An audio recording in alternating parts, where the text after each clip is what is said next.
Presumably, the Taliban don't show up at the airport with a little piece of paper saying Taliban taxi service. Presumably, I don't know. I haven't been there. I think they do get picked up. Yes, but I'm expecting they're not waiting behind the gate with a sign, are they, saying this is who we are?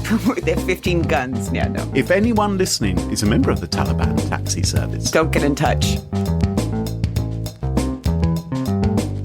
Smashing Security, episode 325. Rick Astley and the Little Birdie Scam, with Carole, Theriault and Graham Cluley. Hello, and welcome to Smashing Security, episode 325. My name's Graham Cluley.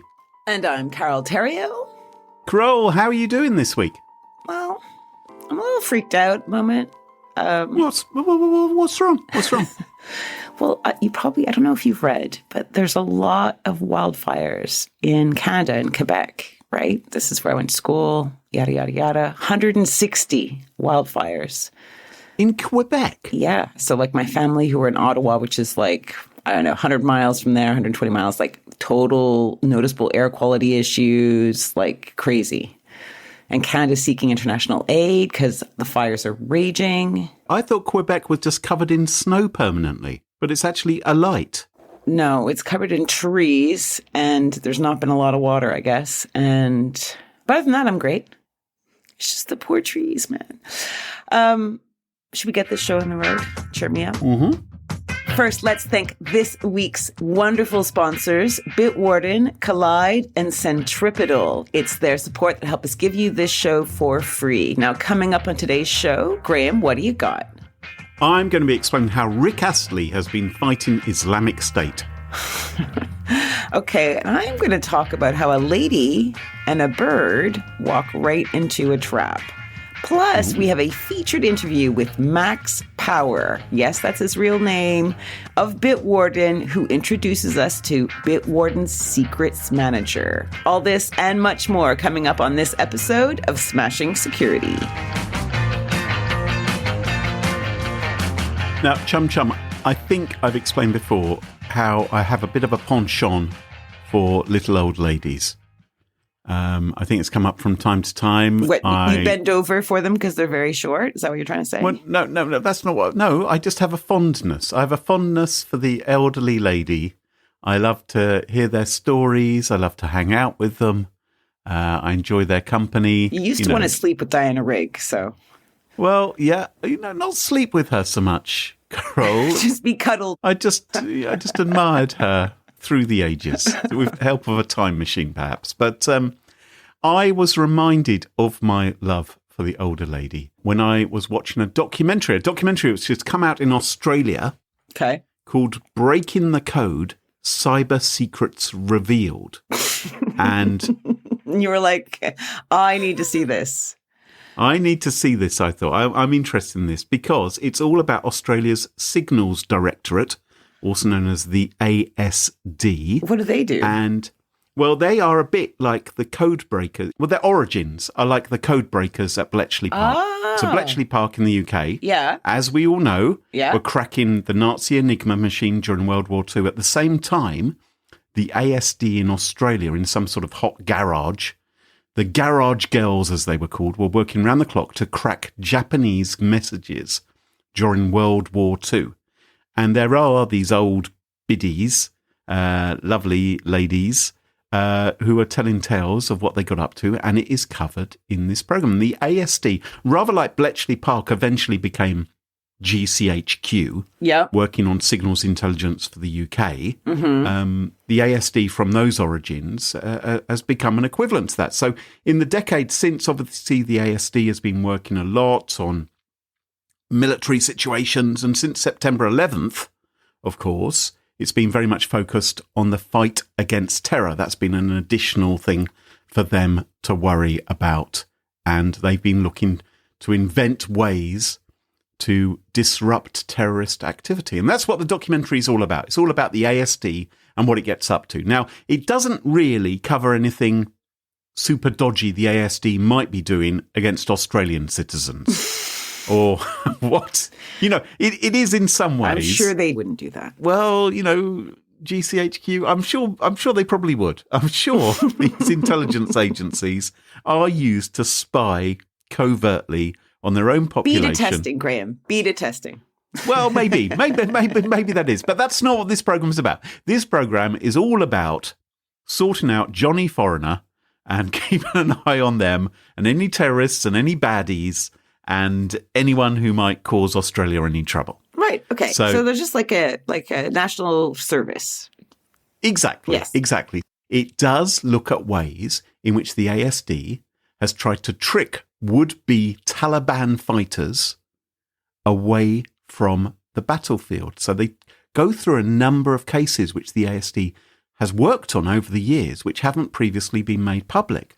I found this really interesting, this doc. It's a 1 hour long documentary, and I thought it'd just tell you a couple of the stories which happened during this documentary. Okay, I want to hear, but I'm just wondering right now why they're sharing it with the world. But anyway, crack on. Let's hear what they've done. Well, it's propaganda, isn't it? It's a PR stunt. To say what? For whom? For Australia? Saying, we're serious. To say, isn't this a wonderful department? And isn't it great how they're fighting terror? And shouldn't they be able to listen into our end-to-end encrypted messages and telephone calls and everything? That's what it's actually about. Is come on, let's not beat around the bush. Okay. Let's not beat around the bush. It's to present them as really, really good guys who can be all right. So we're not going to get into that because we've had that discussion many, many times. But I thought it was interesting. Yeah.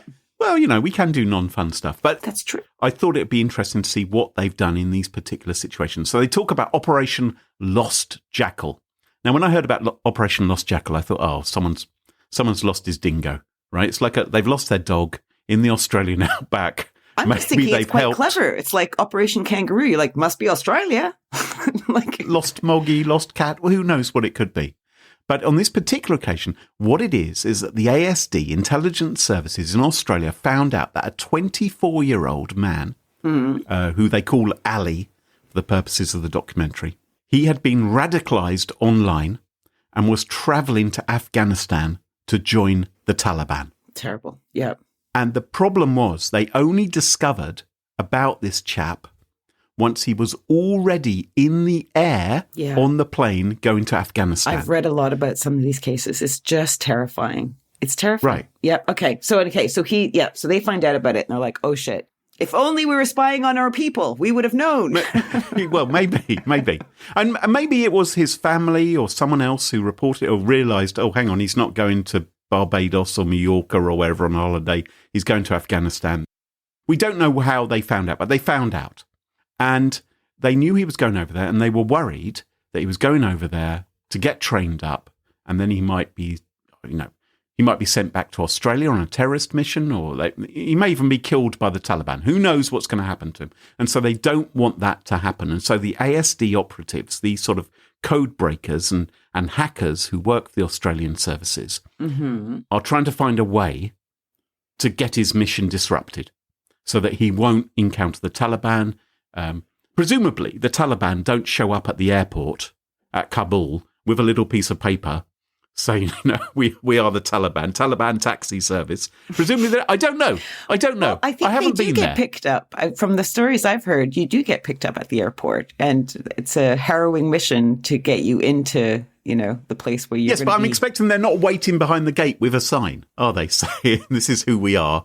We're going to pick you up. They have 15 guns. Yeah, no. If anyone listening is a member of the Taliban taxi service, don't get in touch. Crack on, Graham. All right.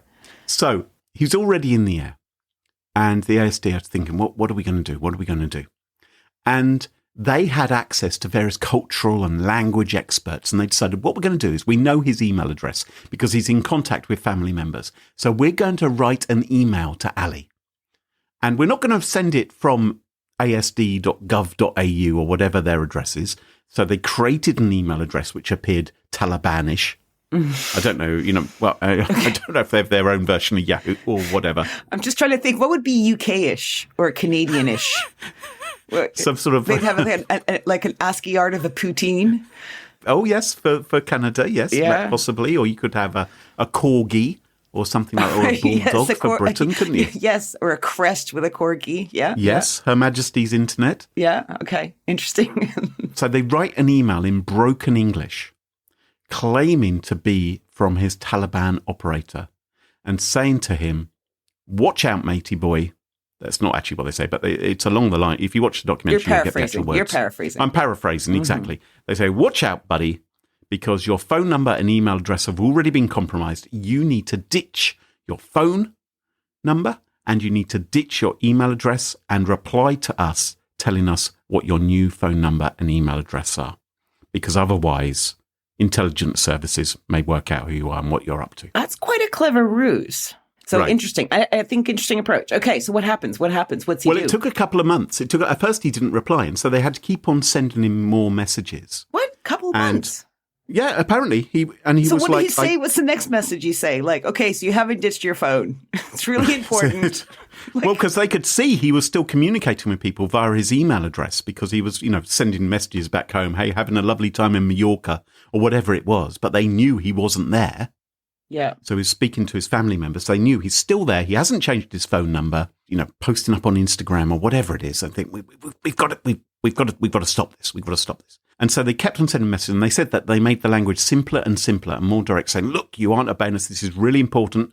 The Taliban bosses are getting really upset with you. But presumably he's in with them by then. Well, this is all the thing. He's coming over there with a vague contact, but he wants to impress the leaders so that he can get a good job. Right. He wants to prove his worth. Okay. And so the ASD, the Australian officers, are sending him messages saying, we're getting really angry with you because we've told you what to do and you haven't done it yet.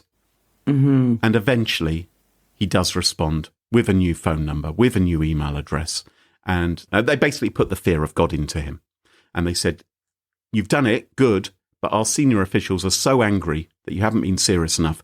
You should return to Australia right now. Get on the next plane out of here, because if you don't, if we see you around the place, you're endangering our mission, because obviously they're on a very important jihad. And so that's what he did. He got on the plane back. Interesting. Okay, so they just scared the shit out of him, so they flew home. That's right. Right. And who knows what the Australian authorities did when he landed back at Brisbane or Perth or wherever it was that he went back to. So that's one of the operations. So that was Operation Lost Jackal. And obviously since then, the situation's got even worse. It's not just, the Taliban and things, but there's also Islamic State or ISIL, who have posed a new challenge to intelligence agencies around the world. ISIL have embraced technology and social media. They're recruiting, they're raising funds, they're spreading the ideology.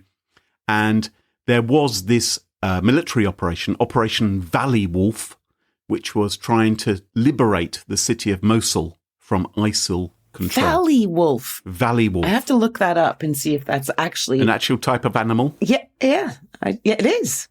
It is. Well, there you go. It must be so much fun to be in the department which comes up with the names. They're 5 to 7 feet tall, so big wolves. 7 feet tall? Well, I don't know. Are they standing on their back legs? Tall at the shoulders. And yeah. They are 7 feet tall at the shoulder. Hold the phone. I'm just reading the internet, which is full of crap, right? So give me a second. I know nothing about this. Ladies and gentlemen. Are you on Wolfopedia at the moment? The Mackenzie Valley wolf has a specialized body that has made it one of the world's most efficient hunters. It measures 32 to 40 inches tall at the shoulders and has a length of 1.5 to 2.1 meters, 5 to 7 feet long. Okay. Still frickin' big. Well, yeah, it's big. That's as big as my husband. Definitely. I'm just saying. It's big. Ooh, and probably not quite as hairy, I would expect. So, the ASD, the cyber operatives, right. Let's face it, they're basically hackers, right? They're hackers who are working for the government. And they are supporting the military operation on the ground in Iraq. And they're supporting Operation Valley Wolf. And they're sometimes camping overnight in their basement office so that they can be available whenever required to help the military operation. And they're working with the NSA in the United States. They're launching cyber attacks at the same time as military maneuvers. And what they found was that ISIL fighters were using apps that were privacy conscious. They were hiding their location. So they weren't, they weren't just using the telephone. Okay. Well, they were using something called Sure Spots, Wicker. Right. I've heard of that. Which I know is very popular with I was about to say, I know it's very popular with drug dealers. I've Interesting heard of to say, I've heard of it. And, not because I'm a drug lord, Graham. No. Jesus. And Telegram, amongst others. Mm-hmm. So, and they're thinking, oh, crumbs, all these bloody ISIL soldiers are using all these different apps. How are we going to crack all of those? And they're all encrypted. Yeah. Yeah, and they thought, well, hang on. We don't have to crack all of these apps. We don't have to find vulnerabilities in all of these. What we can do is instead target the way that any app works on a smartphone. And all of these apps require internet access. So all we have to do, I say all we have to do, but all we have to do as an ASD hacker, someone working for the Australian authorities, is devise a way to disable the smartphone and prevent it from accessing the internet. And so you just ban it from an area. You could just say anything that's in, the Taliban regions of power block, for example. Oh, what? Turn off the internet somehow? Oh, I suppose. So they can only do it within their jurisdiction, turning off the internet. So that's what they think they're going to do. They're going to turn off the internet somehow or stop this phone from contacting. Is that the plan? We could do that, but then you'd also have data signals as well. So, and clearly losing all cell coverage in a city when you're trying to take it over yourself could also compromise your own ability to communicate. 100%. If you're the coalition forces. So what they did was, it sounds like they came up with some rather crafty zero-click exploit. So a zero-click exploit is something which you can send to a smartphone. It's the worst. Yeah, exactly. It's really bad. So it doesn't rely upon the Taliban fighter clicking on a link or opening an attachment or doing anything like that. It instantly activates on their phone. And they came up with a number of attacks. There was, for instance, an attack they wrote called Care Bear. And Care Bear apparently required some fairly advanced IT sophistication to reverse. It wasn't just a case of turning off and turning on the phone again. That normally doesn't get rid of malware, just as an FYI. But anyway. No, it doesn't. But to be honest, most problems are fixed by turning off something and turning it on again, right? So Care Bear was a bit more complicated than that on your smartphone, which meant that you'd have to come out of your bunker as an ISIL warrior and go to ISIL tech support for help, right? To get them to do something with the phone, which, was going to be beyond and the you wouldn't typical. even necessarily know it was there. I mean, it was... Well, your phone was no longer working. That was the thing. So it was quite obvious that your phone could no longer access Wickr and Telegram and all these other things. Your phone is basically just a useless brick. It becomes a brick. You bring it to the IT guy and he's like, fuck, this is not. And there was another one called Dark Wall, which apparently couldn't be easily fixed. It was a really destructive payload, which kind of permanently prevented your phone from working, even if you did go to tech support. So if that was coordinated with an attack being launched at you by coalition forces as an ISIL fighter... You're talking about this very knowledgeably. Like, I'm feeling really out of my depth here talking about ISIL and... Well, okay. I'm sitting here pretty... yeah. And there was also, and that's the one I really want to talk to you about, there was an attack called Lightbolt. And what Lightbolt did was it had a fascinating payload with no user interaction on your smartphone at all, no clicking whatsoever. It would launch a Rickroll payload on the smartphone sent to them by ASD hackers in Canberra. So the Australians were making ISIL fighters' phones play Never Gonna Give You Up by Rick Astley. So, like, to mind fuck with them. So this would play aloud, embarrassing them. Is that what's the plan? What's the plan? Aussies? Well, if it was playing, then they couldn't do anything else with their phone. Well, you can text while it's playing. Okay, then in which case we launched Operation Care Bear or Dark Wall or the other attacks. But one of them was this Lightbolt, which got it to play a Rick Astley song instead. Anyway, it was a really interesting program, a good documentary. And should have been your pick of the week, but you didn't want to get told off. Well, wait until you hear what a great pick of the week I've got. I'll put in a link in the show notes. Now, now this was an Australian documentary shown on the ABC. It is geofenced, but I'm sure most of our listeners will know how to get round that. No, because it's illegal, and don't listen to Is it illegal? Is it illegal? Yes. To use a VPN? Is it? No, it's not legal to use a VPN. It's legal to access things that you should not access, Mr. Cluley. Okay, well then make sure nobody click on the link in the show notes when they've set up their VPN to be in Australia. And wait for the documentary instead to come out in your territory. Carole, what's your story this week? My story. Graham, we're kicking off my story with a salute to the kinder humans out there. Ah, lovely. I even have written up in a completely unscientific questionnaire so that we can gauge our own level of kindness. Oh, okay. All right. Okay. Yeah. And listeners, why don't you guys play from wherever you are? So a person is walking in front of you, right, on the sidewalk or wherever, and they drop a sweater. Right. What do you do? What do I do, or what would you do? Yeah. What do you do? Well, I think I'd say, hey, you dropped a sweater. Uh-huh. Right? Pick it up, maybe. Maybe gently jog after them. Would you jog?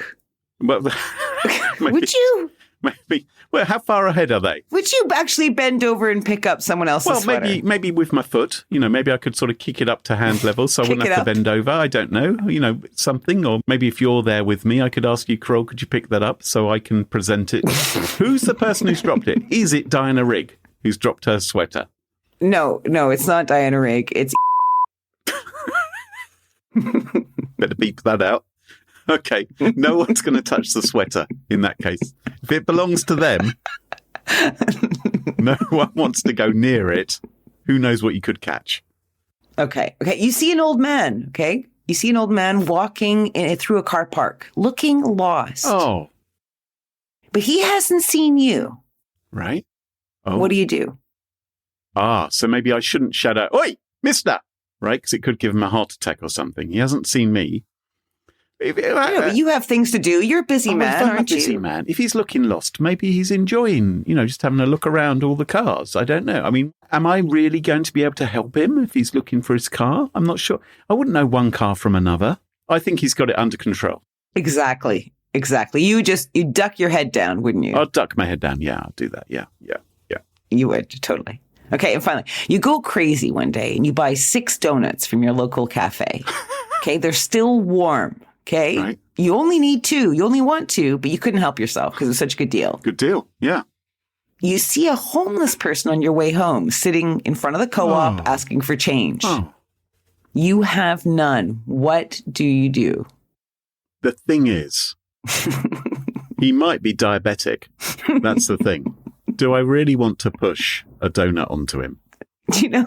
That's a really good answer because I have done that exact thing. And the guy was like, "Oh man, I wish I could, but my tooth." So the poor fucker had a toothache as well. Oh dear. Okay, last one. You're at work. You have a very big palatial window in front of your desk and you spot an injured bird outside. What do you do? What floor am I on? I don't know. Irrelevant. Oh, okay. So it's not that I'm going out onto a ledge or anything. No. Sorry. No, ground level then. Ground level. Okay. So there's a little injured... I didn't think about that. Little injured bird out there. Yeah. I'm not sure what I can do. Maybe I could gently pick it up. I could cradle it in my hands and feed it back to healthiness with a little pipette. You would not dare. Giving it bird food. You wouldn't, would you? I love animals. I love them. You'd go pick up a bird. Yeah, why not? What kind of, is it like an emu? What kind of bird is it? Yeah, I didn't mention that. It's an ostrich. No, I don't want an ostrich. No. Okay, well, look, I think you wouldn't, right? Because I don't think you're as kind as Mumbai's very own Dwani Mehta. And you're saying, wow, Carole, you said that strangely, her name. Mm-hmm. But I have it from Yogi. I got Yogi to tell me how to pronounce it. Our friend Yogi. Yeah, okay. Yeah, do you want to hear it? Do you want to hear Yogi's... Oh, yeah. Let's have Yogi on the podcast. Dwani Mehta. Thanks, Yogi. Dwani Mehta. So Dwani Mehta works as a manager at Famous Studios. Okay, this is a studio that provides like video and dubbing services, that sort of thing. Right. There she was last week. Dwani's working away and she looks up and she spots an injured bird. But like you, right? She doesn't know much about birds. She's not a birder. She doesn't have vet skills or anything like that. But she can tell that the animal's in distress and she wants to help. Yeah. But how? Well, she's not an idiot. She's not going to hug it to her breast and, feed it with pipettes or whatever you're going to do. She hits the web to find details of the local bird rescue org. Yes. And with a few tippy taps, she lands on the bird rescue organization with a toll-free number. Okay. She calls and explains the situation. Mm-hmm. And the responder's like, waste no time, asks her to send a form. So they ask her if they can send her a form so that she can register the request by email. Right. Okay. So basically saying bird injured, this is the location, this is what I saw, Yes. all that stuff. And she needs to pay a nominal fee of 1 rupee, which is just shy of a cent or a pence. Okay. Okay. Yeah. And then she waits. And what are they going to do? Are they going to send around an emergency van or something to pick up the bird? Yeah, come pick up the bird, bring it to a shelter, nurture it Wow. back to health, do whatever they wonderful. can. That's the whole plan, Yeah. right? So she's waiting there. It's like the RSPCA that exists in our country as well. It's like Just Eat or Deliveroo, really, isn't it? But But for animal welfare, in the opposite direction. And, unless you're a vegetarian. Yeah. So she's waiting. She's waiting. and there's the bird still twitching, is it? Still, exactly, right? And sadly, the whole day she waits, no bird rescuers show up to help the poor thing. Okay. But then about 4 days later, she's on the train and she gets a message. Not a note from her mom reminding her to come for dinner that evening, and not one from her boss saying she's got a promotion. She gets a text saying that 100,000 rupees have been debited from her account. Oh, okay. So when she paid the 1 rupee, What the Yes, when she paid the 1 rupee. she gave them enough information for them to extract considerably Exactly, but how would that work, right? Yeah. So normally the way it worked was they give me your credit card number over the phone. And perhaps in this case, it was just put in your card details here on the little form, and we're just going to take 1 rupee. more. Right. And this, folks, is when she realizes that she's been duped by an opportunistic con, okay? Looking for people who want to help distressed little animals. Feels very niche. It feels very... Well, it's not actually. It's a toll-free hijacking scam where the scammer gets a phone number that is very similar to a popular toll-free one, perhaps number that of the customer support line. Right. And it's a copycat phone number that will have 1 or 2 digits, from the official one, Yeah. or a different toll-free prefix, like 888 rather than 800, for example, like in the States, if they were there. And then when the customer types in the wrong number, the call goes to the bad guy. So that's what she did. She went to a legitimate website which had a legitimate phone number and she mistyped the number. I think perhaps what might have happened is when she went to Google and typed in, give me the number for the local sanctuary, what came up was a fake ad or a poisoned ad or a poisoned, account. Shame on you, Google. But she's no dum-dum. So this happens to her. So she's £1,000 out of pocket and she's no dum-dum. So she immediately takes action, lodging the complaint online with the cybercrime department, and visits her bank to submit a written complaint right away when it happens. Hang on. When she contacted the cybercrime department, did they say we can take your complaint? Right. But you're going to have to pay us 1 rupee. How did she get the number for the cybercrime? That's the irony. I know. I saw that when I writing this. I was like, geez. So, and she also contacted the Mumbai Central Government Rail Police, perhaps because she received this when she was on the train. Filed the complaint against the fraudsters for impersonation, cheating, and forgery under the Indian Penal Code. Feels a bit random to contact the rail police just because that's where you were when you. What if she'd received it at the pizza restaurant? Would she go and send a complaint to them? I'm a little worried that perhaps the story is because the story is basically quoting a member of the Central Government Rail Police as their but this officer said that they've written to the bank to obtain details about the account where the money was transferred, as well as to the cell phone companies. So they're on it. She hasn't got her money back yet then. No, this is what, remember we talked about this. I think this is what you would call authorized fraud. Oh, yes. Right? So it was fraud, but it was instigated by her. Yeah, well, yeah, she gave the permission. She handed over the details because she was duped. Yeah.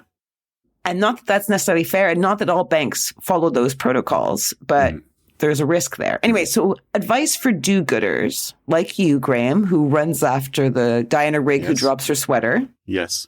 Be freaking careful when you dial phone numbers. That's the advice from AT&T. Right. Really. Don't dial the wrong toll-free prefix. Don't hit a number twice. Don't hit an adjacent number because they're all waiting for you to do that, apparently. Jeez. And, right? And you're just trying to do a good thing.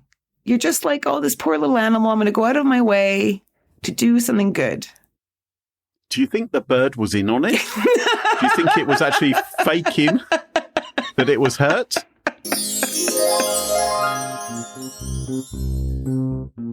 Smashing Security is brought to you by Centripetal. Centripetal is the global leader in intelligence-powered cybersecurity. The company operationalizes the world's largest collection of threat intelligence in real time to protect your company from every known cyber threat. Now available as a cloud-based deployment, Centripetal's Clean Internet service is a revolutionary approach to defending your assets from cyber threats by leveraging dynamic threat intelligence on a mass scale. The addition of AWS Clean Internet Cloud protects your enterprise whether on-premise, remote, or in the cloud, removing the need for a more costly cybersecurity infrastructure. Learn more about Centripetal's intelligence-powered cybersecurity solutions at smashingsecurity.com/centripetal. That's CENTRIPETAL. And thanks to Centripetal for sponsoring the show. Now, there's some big news from our sponsor, Collide. If you are an Okta user, they can get your entire fleet up to 100% compliant. How do they do that, you're asking yourself? Well, if a device isn't compliant, the user can't log into your cloud apps until they fix the problem. It's that simple. Collide patches one of the major holes in zero trust architecture, which is device compliance. Without Collide, IT struggles to solve basic problems like keeping everyone's OS and browser up to date. Unsecured devices are logging into your company's apps because there's nothing there to stop them.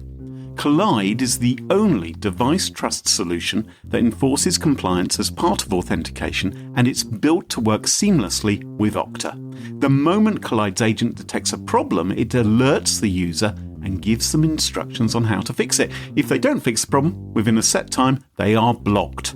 Collide means fewer support tickets, less frustration, and most importantly, 100% fleet compliance. Visit collide.com/smashing to learn more or to book a demo. That's KOLIDE.com/smashing. Smashing Security listeners, did you know that Bitwarden is the only open source cross-platform password manager that can be used at home, on the go, or at work? Bitwarden's password manager securely stores credentials spanning across personal and business worlds. And every Bitwarden account begins with the creation of a personal vault, which allows you to store all your personal credentials. These are unique and secure passwords for every single account you access. And it's easy to set up. It's easy to use. I honestly love Bitwarden. I use it at home, use it at work, use it on the go. Get started with a free trial of a Teams or Enterprise plan at bitwarden.com/smashing. Or you can even try it for free across devices as an individual user. Check it out at bitwarden.com/smashing. And thanks to Bitwarden for sponsoring the show. And welcome back. And you join us at our favourite part of the show, the part of the show that we like to call Pick of the Week. Pick of the Week. Pick of the Week is the part of the show where everyone chooses something they like. Could be a funny story, a book that they've read, a TV show, a movie, a record, a podcast, a website, or an app. Whatever they wish. It doesn't have to be security related necessarily. Better not be. Well, my pick of the week this week is not security related. Good. It was recommended to me by an avid listener to the podcast. Thank you to Connor G for dropping me a line. Shout out, Connor. About this series of documentaries on Netflix called Connected, the Hidden Science of Everything. Now, Connected, which is hosted by a chap called Latif Nasser, who listeners may know. He's the co-host of Radio Lab. Yes. Yes. You know him? Yes, I do. So I wasn't listening. I was Googling. You weren't listening? No, I wasn't listening. Latif Nasser, I think his name is. Oh, I don't know his name. That's okay. I think he's been the co-host since late last year of Radio Lab. Oh, okay. He's new. Sorry.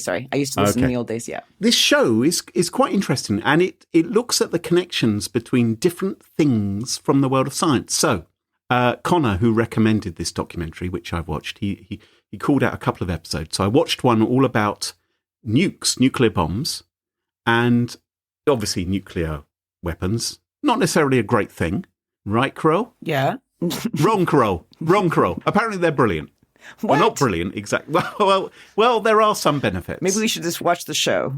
There are some benefits, and the benefits are, for instance, how it pertains to the identification of fake art and how nukes have helped in terms of medicine and all these links. And there's another show. Nukes. Yeah, as in nuclear weapons.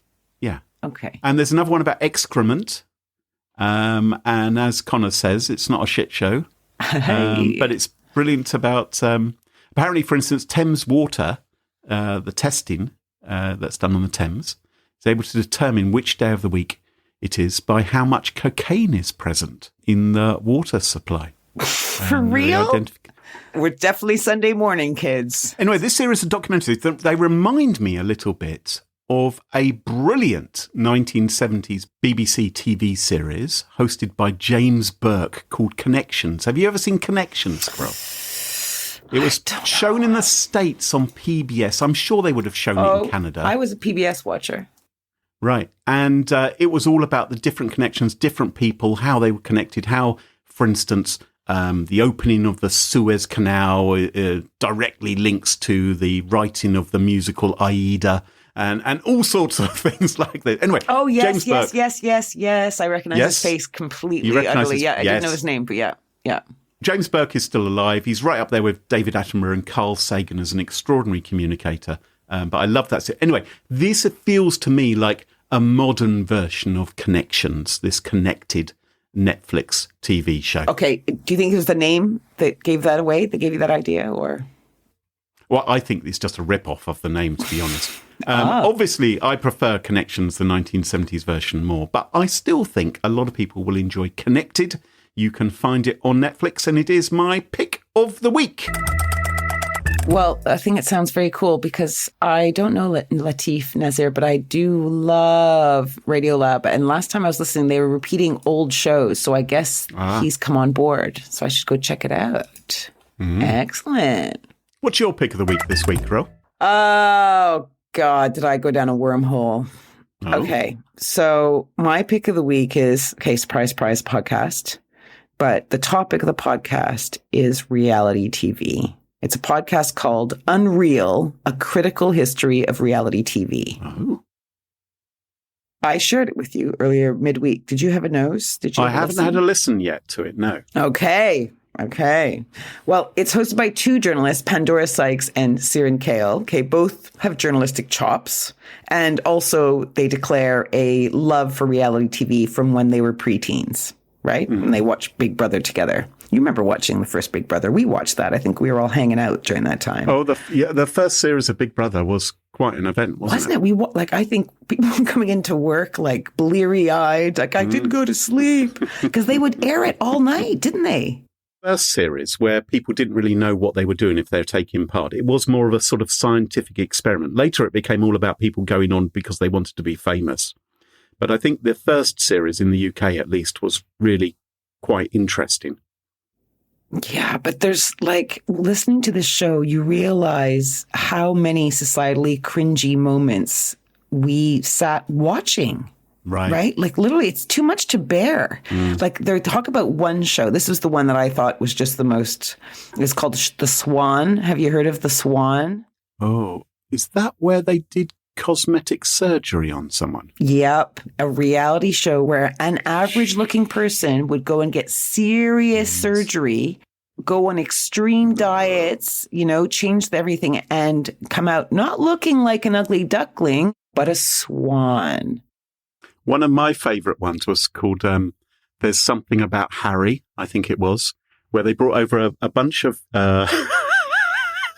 American women in their early 20s, and they convinced them that this chap who they were meeting was actually Prince Harry, and that Prince Harry was trying to find his bride. This was obviously a while ago before he met Meghan Markle, etc.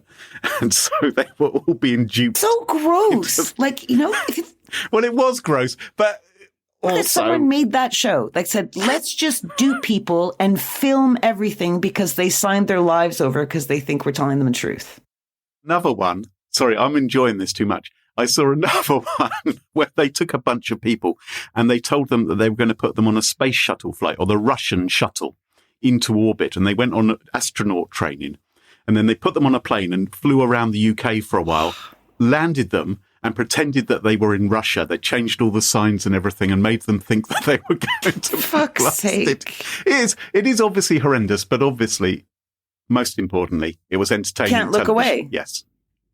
Yeah, as long as it makes money for somebody. Right. But yeah. So The Swan was pretty gross. It was 3 months, right? So some of them would go through something like 10 surgeries. Oh my God, that's horrible. They weren't allowed to have friends, a family. They would only allow one brief phone call a week. They had to do therapy on TV as part of their contract. And if you were not open enough with your horror or your trauma, points were against you. They would say, you held back. What? And at the end, the swans come out, right? After they do their pageant. Ugh. There's a queen swan. It's just disgusting, right? Anyway. But the worst thing was a lot of this surgery. Like, you don't go on the show because you're loaded and you can afford all this. Because you've got some and you're not good in yourself and you don't have a lot of cash. Right. But there's things that need maintenance. Yeah. Right? So if you get your lips filled or you get a lot of Botox or shit like that, you need to go and maintain that stuff. Otherwise, it starts sagging. It doesn't work. And it's not like these people were, being looked after by the show once, they got kicked off. No. Anyway, fuck me. I don't know. I'm watching it. I'm listening to this podcast going, how did we let this happen? Like, literally, I found it mind blowing. And I think Which country was this in? Which country was in the the Swan in? States. The States. Oh, I kind of guessed. Yeah, but come on, the UK ones are pretty outrageous as well. It does feel like the UK is just a few years behind. I mean, think of it. Some of Love these Island, shows. X Factor, Pop Idol, Made in Chelsea. It's quite interesting because they interview creators and producers and contestants, right? And you kind of get this cross of what everyone experienced and why they were doing things. But anyway, I found it basically, Graham, you gleed at some of these horrible moments. So maybe you should face your reckoning and go listen to it and see if you're embarrassed at what you thought was hilarious not even 15 years ago. Oh. Unreal, a critical history of reality TV. It's for BBC Radio 4, and I think they did an excellent job. Find it on BBC Sounds or wherever you get your podcasts. And that is my pick of the week. Excellent. Well, Carole, you've had a busy week. You've been chatting to the chaps at Bitwarden, I believe. Yes, I spoke with Bitwarden's Max Power. And let's find out exactly how cool this Bitwarden Secrets manager is. Listen up.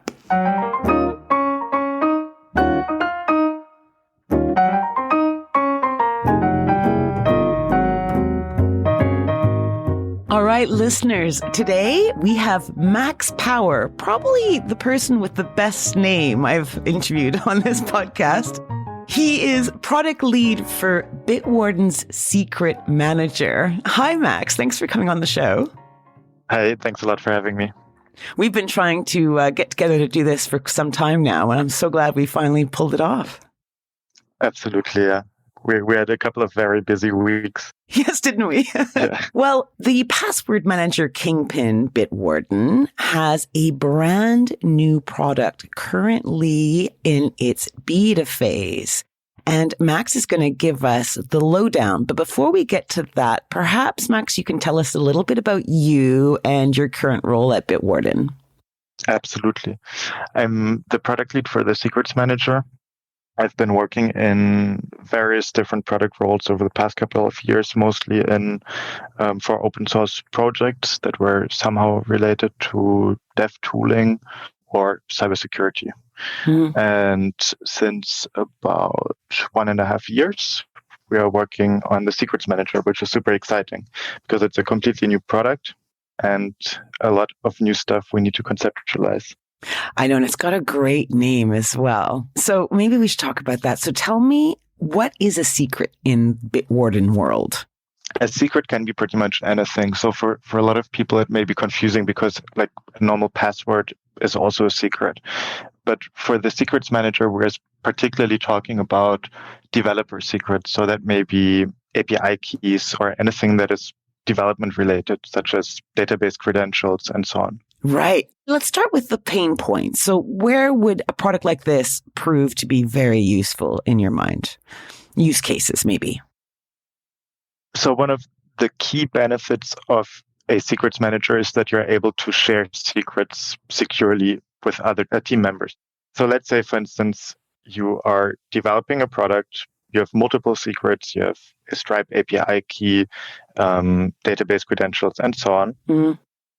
And in order to operate securely and in order to collaborate securely, you need to share those secrets in some way with your team members. Right. One of the current ways of doing it is that you set up a env file and you share secrets via Slack or other unencrypted channels. And that's definitely not like the ideal way of handling things. So one very common error is that env files are not added to a git ignore file and they accidentally get published to GitHub, maybe to a private repo, and then that private repo is open sourced later. Like this has happened in multiple instances, leading to really huge database leaks affecting some of the largest companies in the industry, amongst others Uber. Mm-hmm. Mm-hmm. But they had a very massive leak of their drivers' details. That's right. Like there are different reports, but GitGuardian, for instance, publishes a report, and they mentioned that around 5 million credentials and other secrets get leaked on GitHub every year. I think every single listener who has worked in an office, right, has used an insecure way to share a sensitive piece of information with a colleague. Like from writing it on a piece of paper to sending it via text, maybe, right, or email. Like we're all guilty of it. And so what you're offering is a tool that is super safe and allows employees to share information, particularly, serious, like information related to infrastructure, right? Absolutely. And the infrastructure is protecting a lot of additional secrets, right? So it's the one secret to a holy grail of potential secrets. If your database gets leaked, there's much bigger damage than just this one secret. So there's a big trail of secrets which need to be protected pretty well. Primary target group is definitely for teams, like for employees. But there may, of course, be use cases where you want to exchange secrets with third-party vendors. There might be some certificates you want to share in a secure way. This is not like a primary use case for Secrets Manager, but definitely something that would be possible as well. And do you have any kind of cool config options within this service that might allow it to lend itself to a specific environment better than others, for example? Generally speaking, we're building Secrets Manager to target as many use cases as possible. So we're trying to simplify building out various integrations and to cater to pretty much any sort of use case. We have like the traditional use cases of development teams that are building a product, but we also have a lot of customers from the IoT and OT space. So, for instance, big factories that have a lot of robots. These robots have need secure credentials as well. And the way we're building things is that we try to cater to all of these different use cases. So we have our SDK currently built in Rust. We're working on other languages as well, which make it easy for anyone to build stuff using Secrets Manager. And then we have our CLI, a completely revamped CLI, not based on the existing Bitwarden CLI, which also simplifies a lot of the processes. You know, that was a little bit of a trick question on my part because hallelujah, that is a simplified system that anyone can use because it's really complicated when people add so many bells and whistles to different products to make it work for you, but it never works perfectly. And then no one else really understands your use case very well. So that's a good thing. How's the beta been going? So how long's the beta been going so far and what have you learned from that? We launched the beta in March. And so far, we have over 1,200 organizations that signed up. Wow. Which is a very big number and much more than what we expected, actually. So we're very positively surprised by that. We have gathered a lot of really valuable feedback. We're aware of a lot of things that we still need to build. Luckily, our internal roadmap was very well aligned with what customers during beta requested. So a lot of the important requests that customers had are already in preparation and already being worked on, which is of course great to get this confirmation and feedback. But we also got a lot of great ideas that weren't on our roadmap, and luckily Bitwarden, we have a super great, very supportive community of people that are contributing either with ideas or contributing actually to our open source repositories. You have a really hard job, Max, because I've worked very closely at this level. And as I remember, you have to kind of manage the ideas that go in and make sure when they go in, that they work seamlessly and perfectly and don't blip out in any way. And of course, you've got deadlines from everybody. So it's fantastic if you're able to have the time and flexibility to really test everything. So I love hearing about a long beta phase. I think that's really good. Absolutely. I mean, one thing that is always our primary focus is security. So we don't publish anything without thorough testing, without third-party audits and so on. Before we are sure that we would use it internally, we're not publishing anything. The beta is very useful in determining what features we should prioritize, and also, for instance, determining what is the right pricing approach. So that was a very big question for us during beta as well, because a lot of the competitors in the landscape have super confusing pricing. Mm-hmm. That's also something where we wanted to add a little bit more simplification. I love that. What kind of feedback have you received from some beta testers that that make you feel like we're really on the right track here? Overall, the feedback has been very positive. Which is really great.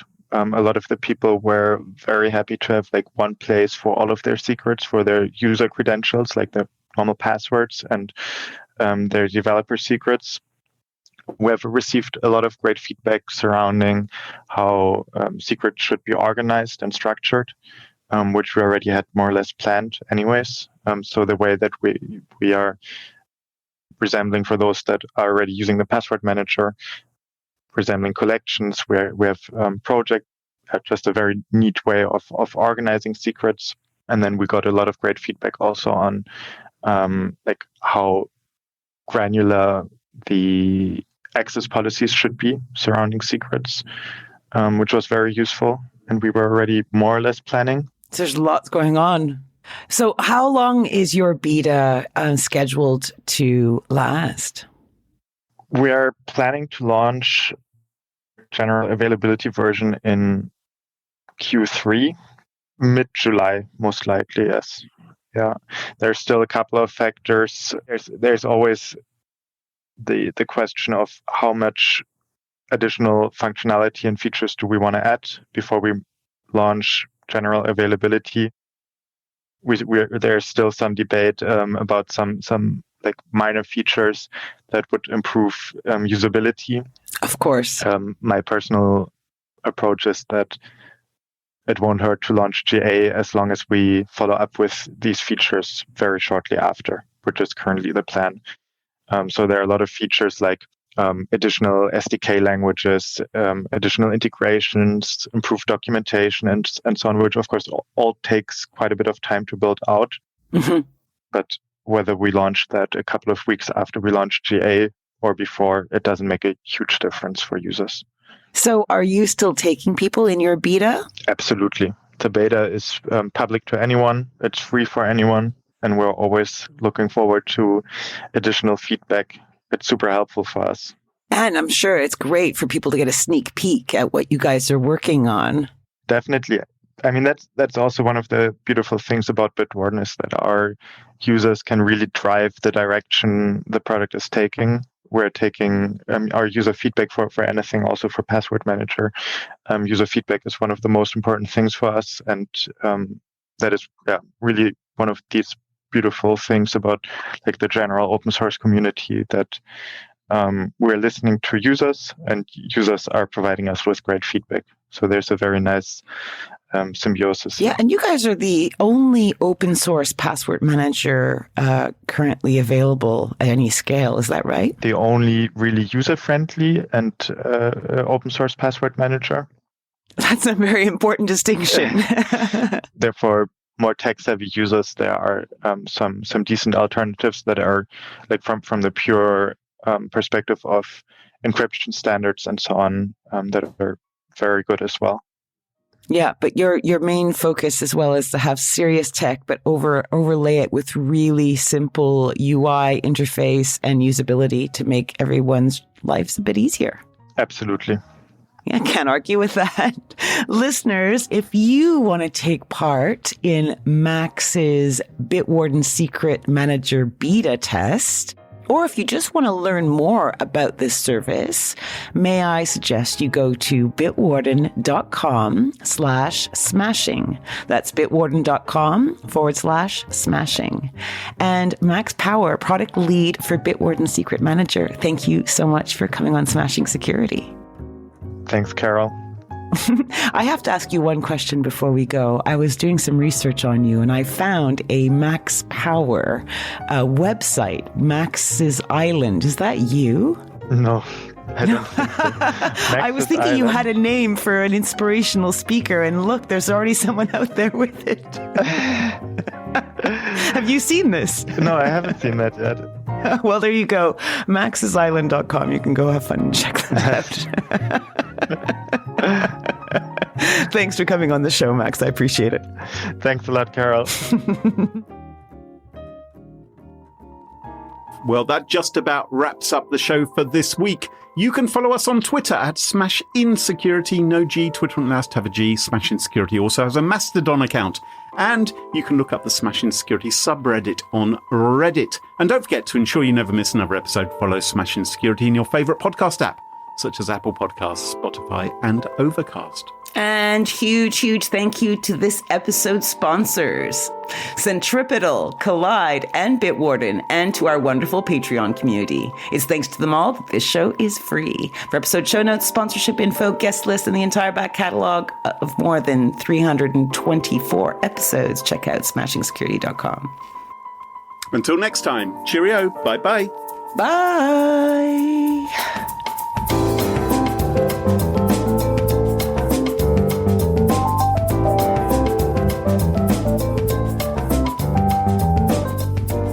Good pick of the week, Carole. That sounds interesting.